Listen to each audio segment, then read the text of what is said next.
Tao po! Sino yan? Walang tao dito! Eh ano kayo? Bagay na nagsasalita? Lo, anong lunch? Atay!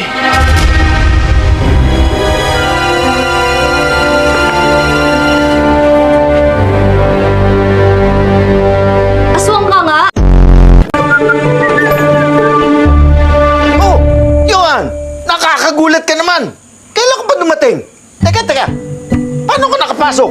May susi ka ba? Lumipad ako. Dumaan ako sa bintana sa taas. Ganyan ka ba pinalaki ng nanay mo? Bastos sumagot. Sa bagay, ganyan din naman siya. Baka may pinagmanahan.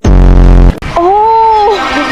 Gets. Kala ko naman may kausap kang kapre dyan or something. Delikado sa labas. Madilim. Hindi ka ba natatakot? Bakit ako matatakot? Eh yung kilala kong aswang, nandito nagkakape.